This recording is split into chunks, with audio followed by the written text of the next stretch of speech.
হযরত ইমাম আহমদ ইবনে হাম্বল একজন অনেক বড় মুহাদ্দিস ছিলেন, জগৎ বিখ্যাত মুহাদ্দিস।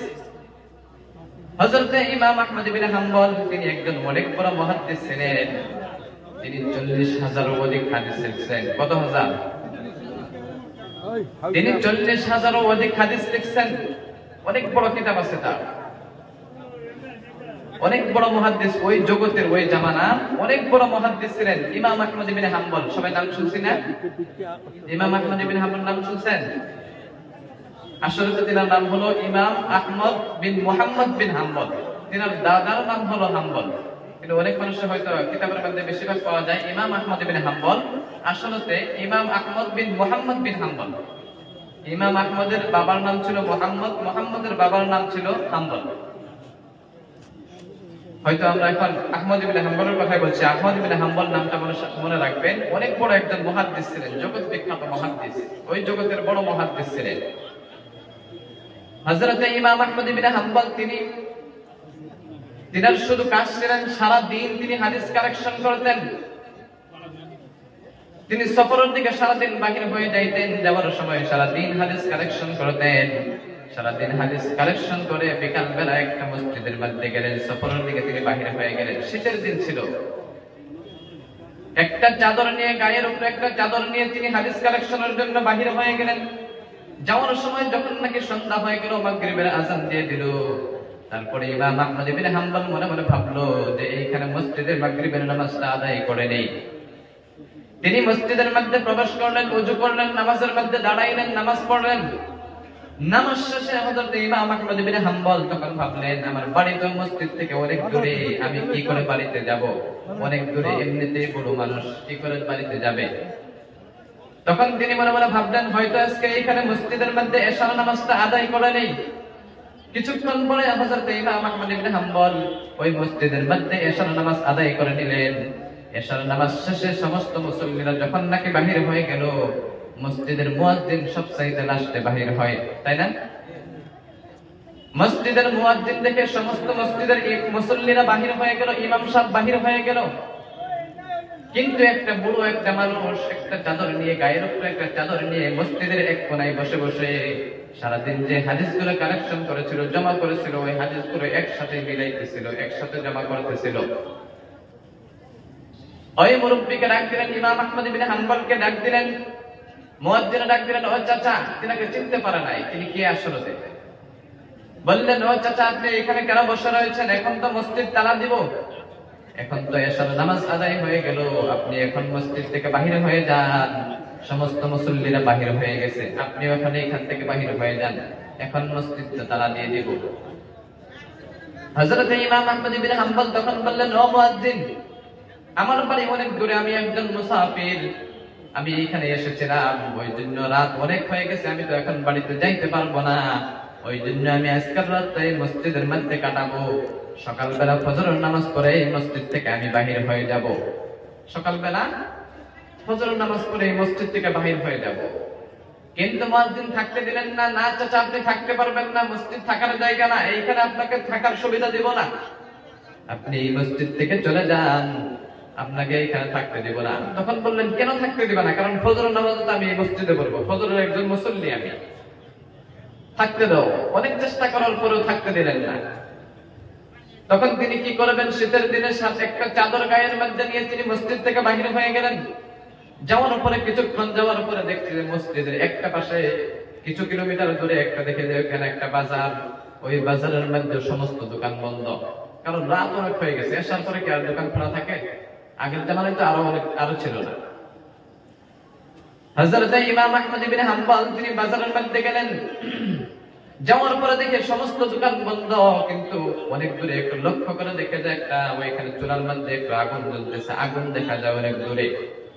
তিনি সঙ্গে সঙ্গে ওই আগুনের কাছে গেলেন। যাওয়ার পরে দেখে যে একটা সাধারণ একটা যুবক, রুটির দোকানদার, ওইখানে বসে বসে রুটি বিক্রি করতেছে। কি করে? রুটি বিক্রি করে। হযরত ইমাম আহমদ ইবনে হাম্বল ওই যুবকের কাছে গেলেন। যুবককে বললেন, ও যুবক, এত রাত্রের বেলা তুমি এখানে কি করো বসে বসে? তখন বললেন, ও চাচা, ও মুরব্বি, আমি এখানে প্রতিদিন রাত্রের বেলা এখানে বসে বসে রুটি বিক্রি করি। তখন বললেন, বাজারের সমস্ত দোকান বন্ধ, সমস্ত দোকান বন্ধ, এত রাত্রের বেলা তুমি একান দোকান করে রয়েছ, এই দোকানের তোমার রুটি, এত রাত্রের বেলা তোমার দোকানের রুটি আবার কে খায়? তখন বললেন, আগের দিনে তো কোনো সাইকেল ছিল না, কোনো গাড়ি ছিল না, অনেক মুসাফিররা রাস্তা দিয়ে সফর করতো, পায়ে হেঁটে সফর করতো, অনেক মানুষরা পায়ে হেঁটে হজে যাইতো না? হয়তো আমাদের এই মানুষগুলো তো গেছে না কিছুদিন আগে, হয়তো খুব বেশি 40 থেকে 50 বছর আগে মানুষের পায়ে হেঁটে, আমাদের আসাম থেকেও মানুষের পায়ে হেঁটে হজ করতে যাইতো না? নাই, আগের জামানায় তো কোনো গাড়ি ছিল না, ওই জন্য অনেক মুসাফিররা রাস্তা দিয়ে যাইতো, হয়তো ব্যবসা করতো, বাণিজ্য করতো, ওই রাস্তা দিয়ে যাইতো, হয়তো খাবার কোনো সুবিধা থাকতো না তাদের। তার জন্য আমি রাত্রের বেলা রুটি বিক্রি করি, হয়তো মুসাফির ভাইদের জন্য খাবার জন্য সুবিধা হয়ে যায়। সুবহানাল্লাহ বলে। ব্যবসাও আসলে লাভের জন্য করে না, দেখেন মানুষের সুবিধার জন্য ব্যবসা করেছেন আগে। তখন বললেন, ও যুবক, আমি অনেক দূর থেকে আসছি, আমি একজন মুসাফির যুবক, এত রাত্রের বেলা আমি এখানে এসেছি, আমি তো এখন আমার বাড়ি অনেক দূরে, আমি তো বাড়িতে যাইতে পারি না। তুমি যদি কিছু মনে না করো, যে তোমার দোকানটি, এই দোকানের পাশে আমি একটু বসতে চাই, সারা রাত তোমার দোকানের কাছে বসে থাকবো, সকালবেলা আমি এখান থেকে চলে যাব।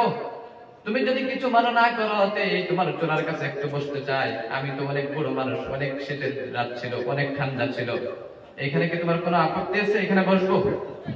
যুবক বললেন, না চাচা, আপনি বসতে পারেন, কিসের আবার আপত্তি, আপনি বসেন, হয়তো আমি একা একা আছি, পুরো রাতটা আপনার সাথে কথা বলবো আর কাটিয়ে দিব, সকালবেলা আপনি আপনার কাজে চলে যাবে। তখন হযরত ইমাম আহমদ ইবনে হাম্বল ওই যুবকের কাছে বসলেন। বসার পরে অনেকক্ষণ থেকে ওই যুবকের দিকে লক্ষ্য করে হযরত ইমাম আহমদ ইবনে হাম্বল ওই যুবকের যে দোকানদারটা, সাধারণ রুটির দোকানদার, ওই রুটির দোকানদারের দিকে ভালো করে লক্ষ্য করে দেখে, ওই যুবক যখন রুটি বানায়, রুটি বানানোর আগে আটা গোলা দরকার আছে না নাই? আটা গুলে না? আটা যখন গুলে ওই যুবক পরে আস্তাগফিরুল্লাহ, ওই আটাগুলো গুলার পরে যখন ওই আটা দিয়ে রুটি বানায়, পরে আস্তাগফিরুল্লাহ, আটাগুলো যখন নাকি রুটি বানায়, রুটি যখন তাওয়ার উপরে রাখে, পরে আস্তাগফিরুল্লাহ, সুবহানাল্লাহ পড়ে। কিছুক্ষণ পরে কাস্টমার আছে, কাস্টমারের হাতে যখন রুটি দেয়, পরে আস্তাগফিরুল্লাহ, কাস্টমারের হাত থেকে টাকা নেয়, পরে আস্তাগফিরুল্লাহ, টাকাগুলো ক্যাশ বাক্সের ভিতরে রাখে, পরে আস্তাগফিরুল্লাহ। তখন যুবককে ইমাম আহমদ ইবনে হাম্বল ডাক দিলেন, ও যুবক, তুমি তোমার অনেকক্ষণ থেকে দেখতেছি তুমি রুটি কাস্টমারের কাছে রুটি বিক্রি করো, পরে আস্তাগফিরুল্লাহ, রুটি যখন নাকি ভাজা শুরু করো, পরে আস্তাগফিরুল্লাহ, বিষয়টা কি? অনেকক্ষণ থেকে তোমাকে দেখতেছি, কারণ দুনিয়াতে অনেক আমল আছে, অনেক তাসবিহ আছে, অনেক তাহলিল আছে, অনেক দোয়া আছে, ওইগুলো পড়লা না, শুধু আস্তাগফিরুল্লাহ অনেকক্ষণ থেকে তুমি কেন পড়তেছো? আসলে আপনারা জিজ্ঞেস করতেন না, শুধু আস্তাগফিরুল্লাহ পড়ে। যুবক তখন বললেন, চাচা, এই আস্তাগফিরুল্লাহ পড়ার জন্য আমি এই আস্তাগফিরুল্লাহ এর জন্য আমল করি, এই আস্তাগফিরুল্লাহ যদি আমি প্রতিদিন যদি এই রকম করে পড়তে থাকি, সব সময় আস্তাগফিরুল্লাহ পড়ার জন্য রব্বুল আলামিন আমাকে এই জামানার জগৎ বিখ্যাত আমি যে আস্তাগফিরুল্লাহ পড়ি, আস্তাগফিরুল্লাহ পড়ার জন্য আমাকে এই জগতের মুস্তাজিবুদ দাওয়া বানিয়ে দিয়েছে। বলেন সুবহানাল্লাহ। আমি একজন মুস্তাজিবুদ দাওয়া হয়ে গেছি দোয়া পড়ার জন্য, আস্তাগফিরুল্লাহ পড়ার জন্য।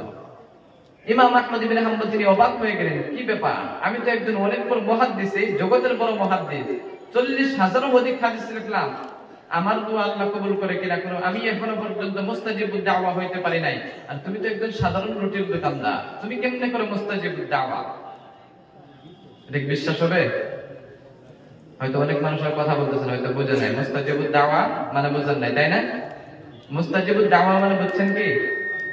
কে কে বুঝেন না, একটু হাত উঠায় দেখান তো। 2-3 জনই বুঝেন না, সবাই বুঝছেন? তাহলে মাঝখান থেকে আপনাকে জিজ্ঞাসা করবো, কিন্তু মুস্তাজিবুদ দাওয়া মানে কি? মুস্তাজিবুদ দাওয়া মানে বুঝেন? যদি বুঝেন না তাহলে ইনশাআল্লাহ বলে দেব, আর যদি বুঝছেন, সবাই তো বুঝছে দেখা যায়, মাশাআল্লাহ, আপনাদের ওইদিকে সবাই বুঝে। যে বুঝেন না যে বলতেছি, তাহলে মুস্তাজিবুদ দাওয়া বানিয়ে দিয়েছে ওই সাধারণ রুটির দোকানদার। বললেন, আমি একজন মুস্তাজিবুদ দাওয়া। মুস্তাজিবুদ দাওয়া মানে হলো এইরকম একজন মানুষ, আল্লাহর কাছে দোয়া করতে দেরি, কিন্তু আল্লাহ দোয়া কবুল করতে দেরি হয় না। পড়েন সুবহানাল্লাহ। দোয়া করতে দেরি, মুহূর্তের মধ্যে আল্লাহ দোয়া কবুল করে নেয়, এইরকম মানুষকে মুস্তাজিবুদ দাওয়া বলা হয়। তাহলে সাধারণ একজন রুটির দোকানদার তিনি মুস্তাজিবুদ দাওয়া কি করে হতে পারে? এটা বিশ্বাসের কথা কি? এটা হতে পারে না। তিনি তো একজন বড় মুহাদ্দিস, ওলি ছিলেন একজন, তিনার দোয়া আল্লাহ কবুল করে কিনা কোনো গ্যারান্টি নাই। আর এই সাধারণ রুটির দোকানদার তিনার দোয়া বলে আল্লাহ কবুল করেনি, এটা তো বিশ্বাসের কখনো প্রশ্নই আসে না। আসে কি? আসে না। ওই জন্য বললেন, ওই যুবকের কথা শুনে হাসলেন। তখন বললেন, যুবক তুমি কি সত্যি কি মুস্তাজিবুদ দাওয়া? তখন বললেন, যুবক বললেন, নাআম আনা মুস্তাজিবুদ দাওয়া, হ্যাঁ আমি সত্যি করে আমি একজন মুস্তাজিবুদ দাওয়া। আমি আল্লাহর কাছে জীবনে যত দোয়া করেছি সমস্ত দোয়া আল্লাহ কবুল করে নিয়েছে, বলেন সুবহানাল্লাহ। কিন্তু রব্বুল আলামিনের কাছে যত দোয়া করেছে সমস্ত দোয়া কবুল করেছে, কিন্তু একটা দোয়া কবুল করে নাই। কি দোয়া কবুল করে নাই? কয়টা দোয়া? একটা দোয়া রব্বুল আলামিন আমার একটা দোয়া কবুল করে নাই। হযরত ইমাম আহমদ ইবনে হাম্বল কি ওই কথা শুনে আরো আগ্রহী হয়ে গেলেন কথা শোনার জন্য। কি আশ্চর্য ব্যাপার, তুমি একজন মুস্তাজিবুদ দাওয়া, তোমার দোয়া আল্লাহ সব দোয়া আল্লাহ কবুল করে, কিন্তু একটা দোয়া কবুল করে নাই, সেই দোয়াটা আবার কি? তেনার কিন্তু আসলে বিশ্বাস হয় নাই তিনি যে একজন মুস্তাজিবুদ দাওয়া। কারণ মুস্তাজিবুদ দাওয়ার যখনই দোয়া করে আল্লাহ সমস্ত দোয়া আল্লাহ কবুল করে নেয়, কিন্তু তোমার একটা দোয়া কবুল করে না, তুমি কি করে মুস্তাজিবুদ দাওয়া? যুবককে বলেন, ও যুবক তুমি আল্লাহর কাছে কি দোয়া করেছ? যুবক বললেন, আমি আল্লাহর কাছে প্রতিদিন আল্লাহর কাছে দোয়া করেছি। এই জগতের একজন অনেক বড় মুহাদ্দিস যার নাম হলো হযরত ইমাম আহমদ ইবনে হাম্বল। ওই হযরত ইমাম আহমদ ইবনে হাম্বল, আমি মৃত্যুর আগে ওই ইমাম আহমদ ইবনে হাম্বলের সাথে আমি একটু দেখা করতে চাই, বলেন সুবহানাল্লাহ। হযরত ইমাম আহমদ ইবনে হাম্বল ওই কথা শুনে চোখের পানি ঝরঝর করে পড়ে। যুবককে ডাকলেন, ও যুবক এদিকে শোনো, এদিকে শোনো। যুবক যখন নাকি আসলেন বললেন, কি ব্যাপার? তখন বললেন, ও যুবক তুমি যে প্রতিদিন আল্লাহর কাছে যে দোয়াটি করো, যে দোয়াটি আল্লাহ কবুল করে না, সেই দোয়াটি আজকে আল্লাহ কবুল করে নিয়েছে, বলেন সুবহানাল্লাহ। সঙ্গে সঙ্গে হযরত ইমাম আহমদ ইবনে হাম্বল বললেন, আমি তুমি যাকে প্রতিদিন আল্লাহর কাছে চাও, দোয়ার মধ্যে চাও, ওই মানুষটাই হলাম আমি, সুবহানাল্লাহ বলে। সঙ্গে সঙ্গে হযরত ইমাম আহমদ ইবনে হাম্বলকে জড়িয়ে ধরে তিনার কবরের মধ্যে চুমু খাইলেন। কিসের জন্য ভাই জানেন? কিসের জন্য আল্লাহ দোয়া কবুল করছে বলতে পারেন? শুধু আস্তাগফার পড়তো সব সময়। আস্তাগফারটা আল্লাহর কাছে এত প্রিয়, এই দোয়াটা পড়ার জন্য দোয়া করতে দেরি মুহূর্তের মধ্যে আল্লাহ দোয়া কবুল করে নেয়, সুবহানাল্লাহ পড়ে। তাহলে আমাদের পড়া দরকার আছে না? আমরা পড়লে কি আল্লাহ দিবে না? নিশ্চয়ই দিবে। ইখলাস থাকতে হবে, আল্লাহর উপরে বিশ্বাস থাকতে লাগবে। আল্লাহর উপরে যদি বিশ্বাস রাখেন আল্লাহ নিশ্চয়ই দিবে। দিবে না? নাই দিবে। সবাই ইনশাআল্লাহ পড়বেন তো?